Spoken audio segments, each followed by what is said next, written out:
네, 염승환 LS증권 이사 나와 있습니다. 먼저 4천선을 돌파한 코스피 총평을 먼저 듣겠습니다. 네, 아까도 잠깐 상승률 나왔지만 정말 역사적으로 이렇게 많이 오른 경우가 드문데 네. 올해만 이제 68% 오르면서 사실 1980년대 그 3조 호황 때죠. 그때 이후로 지금 이제 가장 높은 상승률을 기록을 하면서 4천선을 이제 단숨에 돌파하는 모습을 좀 보여줬는데요.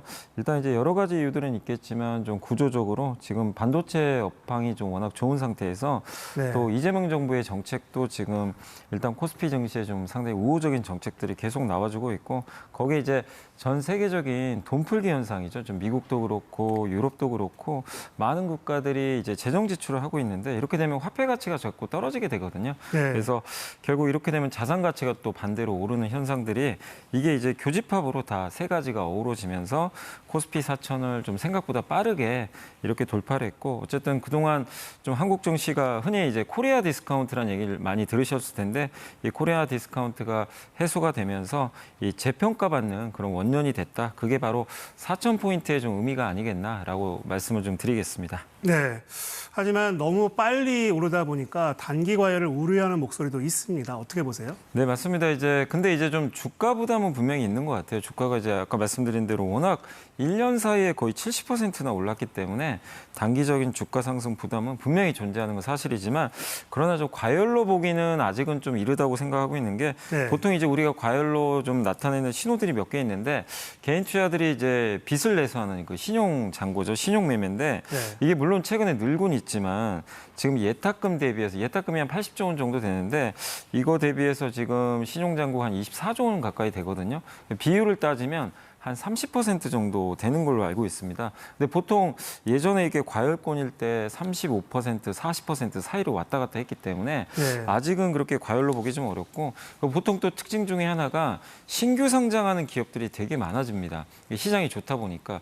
근데 지금은 또 그것과는 좀 상당히 거리가 멀고요. 네. 또 마지막으로 적자 기업들이 막 이렇게 주가가 이상급등하는 현상이 많이 나오는데 지금 시장을 이끄는 거는 주로 반도체 기업들인데 이 반도체 기업들은 지금 돈을 잘 벌고 있거든요. 그래서 흑자 기업들, 실적 좋은 기업들이 시장을 이끌고 있다는 측면에서 봤을 땐 아직까지는 좀 주가 오르는 건 부담은 되겠지만 과열로 보기는 좀 무리가 있는 것 같습니다. 말씀하신 반도체 강세 계속될 걸로 보시나요? 예, 좀 계속 이어질 가능성이 높은 게 이제 우리가 가장 근래 반도체 강세 사이클이 왔던 게 그 코로나 때죠. 이제 코로나 때 이제 많은 분들이 밖에 못 나가고 집에서 근무를 하다 보니까 그때 노트북, PC 수요가 한번 크게 늘어났던 경우가 있고 또 한 가지가 당시에 또 스마트폰도 수요가 굉장히 많았습니다. 네. 근데 그 수요는 일시적이었던 거죠. 쉽게 이제 수요가 꺾이고 공급 늘면서 좀 쉽게 무너졌는데 이때 사이클이 한 2년 갔거든요. 네. 근데 지금은 이제 사이클 자체가 이런 소비가 주도하는 사이클이 아니라 AI죠. 국가와 기업들이 이렇게 투자를 하는 그런 사이클인데 이거랑 비슷한 시기가 1990년대 후반에 그 인터넷 이제 버블 터질 때 네. 당시에 이제 인터넷 투자하느라고 반도체 수요가 좀 많이 늘었는데 그때 사이클이 보통 한 46개월 갔었거든요. 근데 네. 지금 현재까지 이번 AI 사이클로 인한 반도체 사이클이 상승이 지금 30개월째 진행되고 있기 때문에 네. 이거랑 좀 비슷하게 우리가 그림을 그려보면 아직 16개월 정도 남았거든요. 그러니까 사이클로 보면 27년 상반기까지는 좀 상승 사이클이 열려 있고 주가는 6개월 선행합니다. 그래서 적어도 내년 하반기까지는 주가는 좀 견조하지 않겠냐 이렇게 좀 생각은 하고 있습니다. 네. 대형주 쏠림이 상당한 거에 대해서는 어떻게 보세요?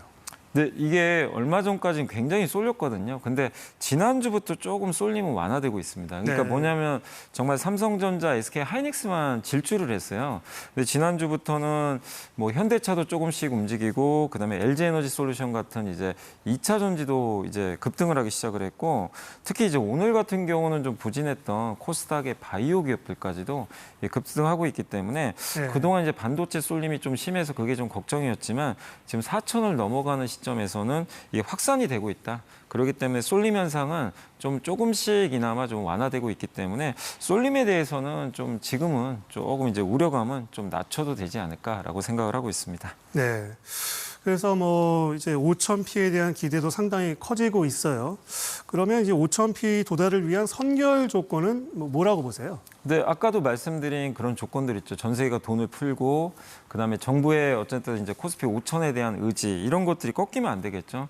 그리고 반도체 사이클이 지금은 좀 좋은 분위기인데 갑자기 뭐 AI 지출이 투자가 줄어든다거나 예기치 못한 반도체 업황이 꺾인다면 코스피 5천은 또 이 무용지물이 될 수도 있기 때문에 이 조건들은 당연히 갖춰줘야 되겠고 네. 또 거기에 관세 협상도 잘 돼야 될 것 같아요. 이제 에이펙 정상회담이 얼마 안 남았기 때문에 여기서 한미 간의 관세 협상이 이번에 뭐 한 번에 되긴 좀 어렵다 하더라도 네. 빠른 시간 안에 한미 관세 협상도 마무리가 돼야 될 것 같고 그리고 무엇보다 지금 시장이 이렇게 좋은 것 중에 하나가 지금 전 세계가 다 금리 인하 사이클로 좀 가고 있거든요. 네. 근데 그 조건이 물가가 좀 안정돼 있어요. 근데 혹시라도 돈을 너무 많이 지금 풀린 상태에서 물가가 오르면 이 상대적으로 이 주식시장은 금리 인상에 대한 또 두려움이 생길 수밖에 없기 때문에 코스피 5천에 좀 당연히 이 상승에 좀 찬물을 끼얹을 수 있습니다. 그래서 무엇보다 우리가 좀 확인해야 될 거는 좀 물가가 좀 상승하지 않는 부분, 좀 안정적인 부분, 이 부분을 계속 확인할 필요가 있는 것 같습니다. 말씀하신 그 관세 협상 그리고 금리 한번 보겠습니다. 미중 협상과 한미 간 관세 협상은 어떤 쪽으로 결과가 나올 걸로 내다보고 계시나요? 근데 지금 이제 나오는 뉴스를 보면 이제 이재명 대통령도 언급을 하신 것처럼 일단 한미 무역 협상은 좀 빠른 이번에 바로 되긴 좀 어려운 것 같아요. 좀 시간이 걸린다라고 언급을 하셨기 때문에 바로 되긴 좀 어렵지만 그래도 이 의견이 좀 좁혀졌죠. 우리나라는 연간 한 150억 달러 정도의 투자를 하겠다. 근데 미국은 250억 달러를 해라.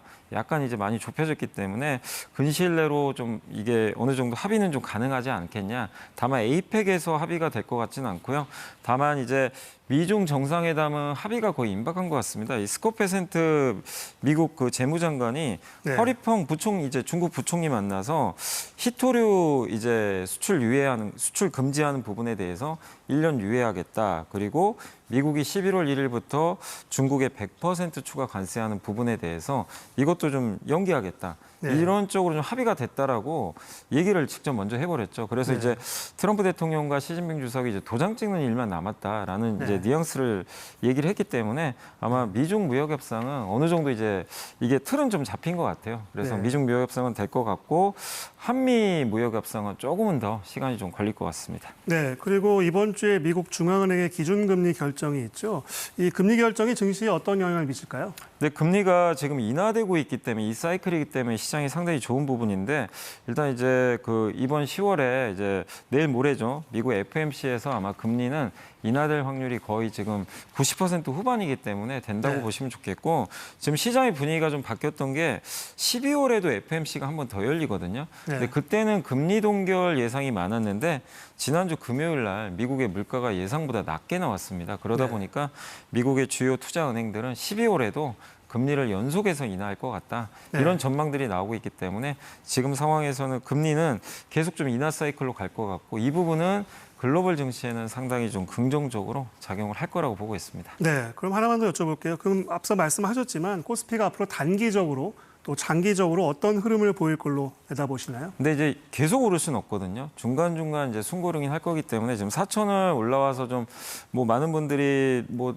이 주식하신 분들 기분은 좋으시겠지만 항상 적절한 또 조정은 좀 필요한 법입니다. 그래서 단기적으로는 언제든지 숨고르기 또 에이펙 정상회담이 끝나고 이번 주 지나면 이벤트가 좀 끝나거든요. 네. 그럼 재료가 좀 소멸되면서 약간 숨고르긴 할 수 있다. 다만 중장기적으로는 아까 말씀드린 그런 이제 상승 요인들이 장기적으로 이어지는 그런 구간이기 때문에 아직은 더 장기적으로는 좀 5천을 향해 가는 그런 좀 길목에 놓여 있다. 그래서 단기적으로는 조금 뭐 조정에 좀 대비할 필요는 있겠지만 중장기적인 시각은 계속해서 좀 우상향 방향으로 볼 필요는 있다라고 말씀을 드리겠습니다. 네, 염승환 LS증권 이사였습니다. 말씀 잘 들었습니다.